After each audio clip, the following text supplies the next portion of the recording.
I'm here on Mettalworx.com with the Annapolis Valley's Tri-Dine. How are you gentlemen doing? Great. Good. Right. So we'll just like fess up right now. We had some technical difficulty. This is actually our second attempt at this interview.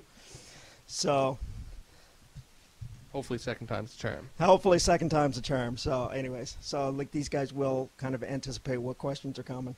So now the band was formed out of a few other bands that you know were in the valley and kind of going full tilt, and then you guys came together as Tri-Dine. Do you want to give us a little bit of a rundown of how this band came out of those other ones?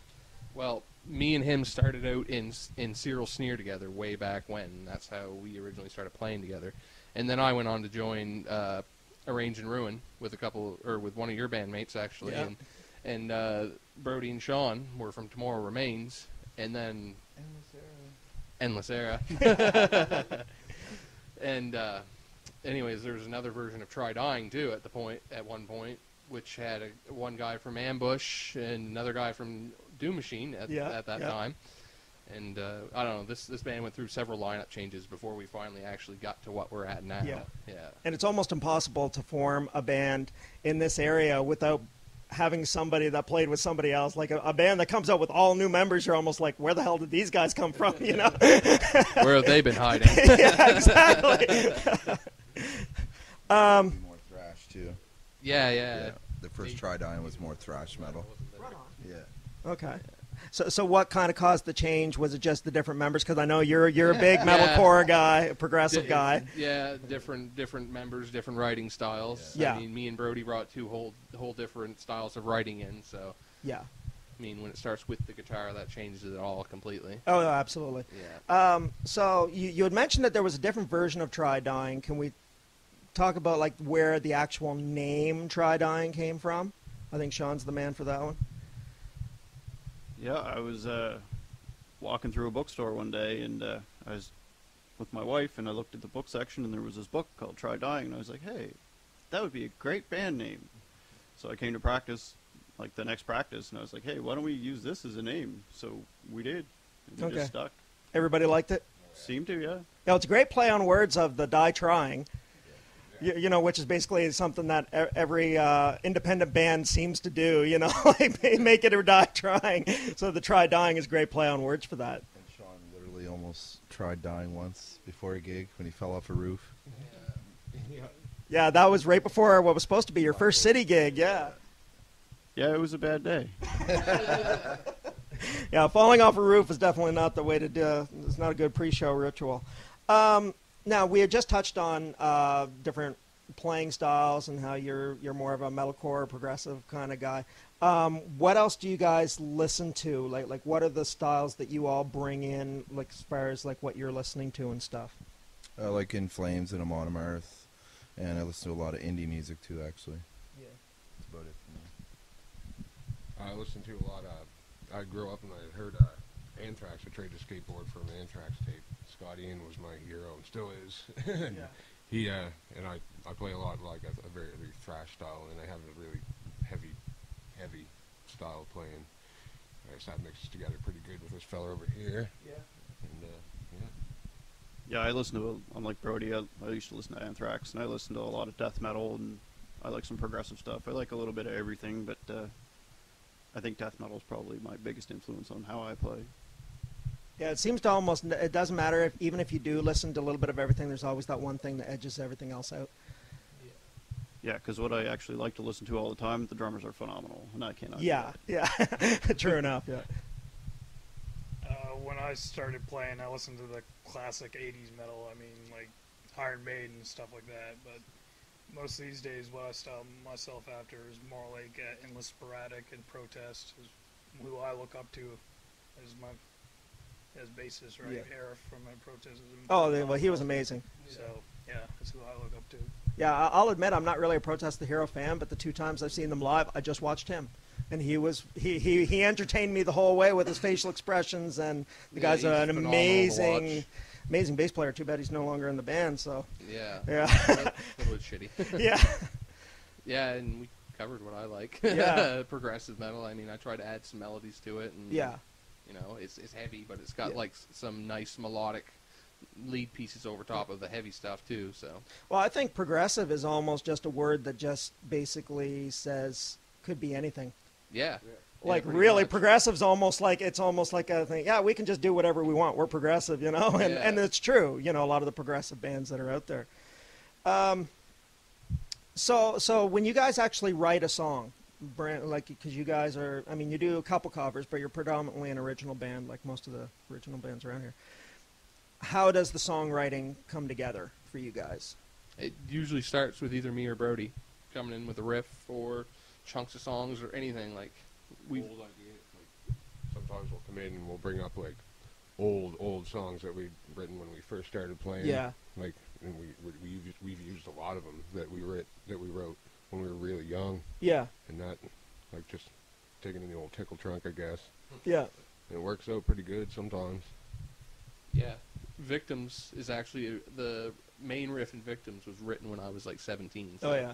And it was just kind of drug in here. And that actually sifted through because you were actually doing that in Arrange and Ruin Ruin as well yeah. too. I mean, as soon as you guys did that, I was like, oh, I know what the song. Yeah. Yeah. Threw some different lyrics Yeah. and different Sure, yeah. drumming with it. Right. Yeah. Right on. Whole new song. Okay, so now you guys had just released your debut EP, Behind the Veil. It's for free download at this point. But what can you tell us about that EP, like the recording process? We're actually sitting where you guys recorded it here at Everlasting Studios. So what can you tell us about just the making of that, the songs that are on it? Well, it kind of started when we met John, last summer was it? Yeah, we met him and did a demo with him, and we liked what he was doing, and we got together with him, and he kind of put this studio together here, right? And, we helped build the studio, which is actually going to secure our spot for doing our full length eventually. Sure, yeah. But we started recording it in his basement, and we finished doing all the vocals here, and then it was all mixed and mastered here, Yeah. so, yeah. Yeah, and his original spot was in Port Williams, wasn't it? Yeah. Right on. Okay, so now, why did you decide to kind of, or how did it come about that, you know, because he was in Port Williams, you guys were here, and even though you were recording, did you like say to him, hey, I got a spot that you can do something here and then bring the studio here type thing? He actually suggested it to us. He come over to check us out after we were doing our first demo. And he just come over and saw our space, and he was like, this would be pretty cool to put a studio here and be more convenient for him, and it's a good mix with both of our businesses. Yeah. Because a lot of musicians love tattoos and, you know, stuff like that. So it was really convenient for me doing my vocals. I just, in between tattoos, I'd just come out here and do a couple tracks and go right back to work. Yeah, that worked it was nice. pretty sweet. And it's a great location too. You're Yeah. right in the middle of New Minas, so I mean, nobody's having a not that Port Williams is a long ways away, but I mean it's a little bit out of the way. So Yeah. And he does a lot of different things, not just metal. I think we're his actual first metal album. Yeah. We So- we were his first metal band. Just country, so. hip hop, punk. We've had all kinds of different genres in here, so it's pretty cool. right on. So you guys will have physical copies available of the EP soon, right? Yeah, it should be within the next 2 weeks. Yeah. And that'll be for sale on, like, you guys going to have an online store? I know you'll have them here. And we'll sell them at shows too. Yeah. Right, of course, yeah. And our website, I think we're just going to do a free download on our website of the Yeah. whole album. If anybody wants to get it, trydying.com. It's on Bandcamp right now too. Yeah. It's trydying.bandcamp.com. Yeah. Definitely check it out. Okay, so after a release, usually, bands that are able to, think about doing tours and stuff like that. Is there any plans to, do any tours or any out-of-province shows? Or because you guys still haven't hit the city quite yet, have you? No. But that's coming up soon, right? Yes. Yeah, it is. We're looking to do our CD release party in the city Right on. sometime soon. Yeah, that's kind of in the works. We'll Yeah. eventually get to it. Yeah. Yeah. And we're hoping that, another band will see us along the way and scoop us up and take us on the road as an opening act for them, hopefully. I'm sure that'll happen to you because actually you guys had a really cool thing happen. Who was it that had the letter? The piece of loose leaf that said "Try dying is fucking awesome" on your. Yeah. Somebody left it on my truck one day. I was at Sobeys shopping with my kids and come out and I saw a letter on the windshield and I was thinking, oh fuck, what's this? And I thought it was. Yeah, where's the dent in my truck? Yeah, I thought I was gonna say I hate you, you suck. But yeah, it was actually positive, so it was pretty cool. Well, I guess it doesn't matter where it comes from. If it's a letter on there, or somebody shoots you a message on on your Facebook page saying, "Hey, we like what you're doing." I mean, it's always good to get that positive feedback. It's a nice confidence booster. Well, yeah, because I mean, you can be the most confident band in the world, but if you're never hearing anything positive back, eventually you're gonna be like, "Are we doing anything right?" But I mean, you guys are getting it, and like I said at our CD release, there people were asking about your merch, and my wife was like, "No, you'll have to ask them. I don't know anything about Try Dying merch. This is the Doom Machine table, right on." So I mean, like there's definitely you guys are heading in a positive direction, which is cool. So that being said, say 4 or 5 years from now, because I mean you guys have been doing this for what, like about a year, two? Probably the better part of 2. 2 years, yeah. So in another 5 years, now that you guys actually have a release out there, you're starting to branch out doing shows. Like, where do you see yourself in 5 years? It'd be nice to have a couple really cool videos under our belt. That'd be awesome.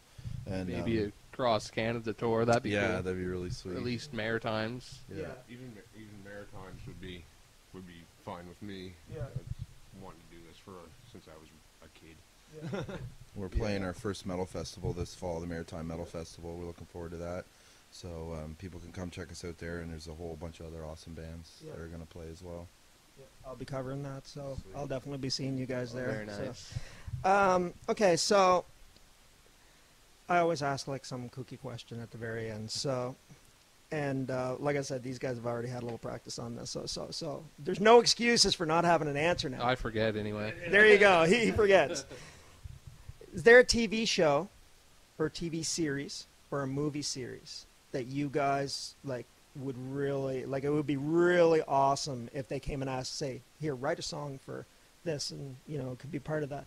What series do you think really works with Try Dying's music? Towing Wars, or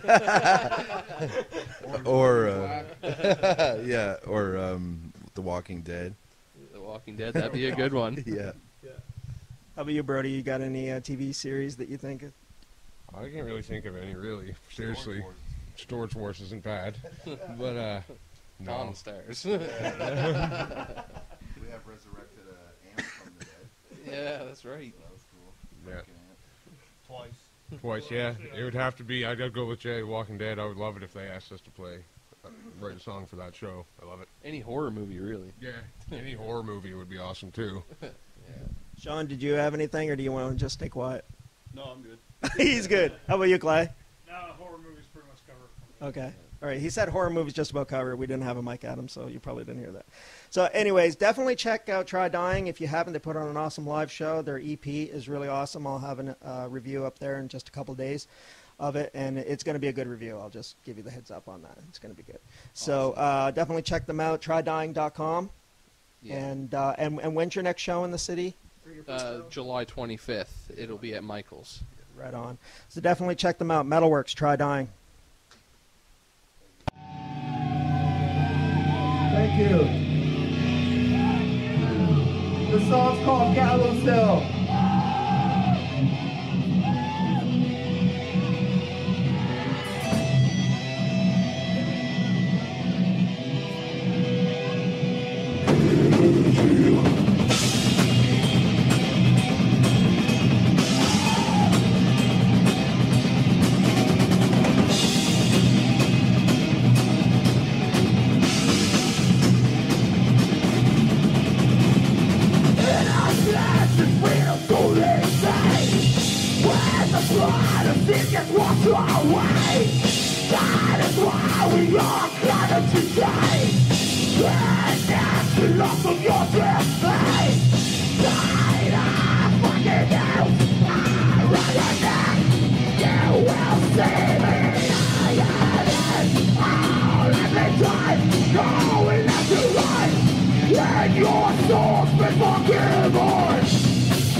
Because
You are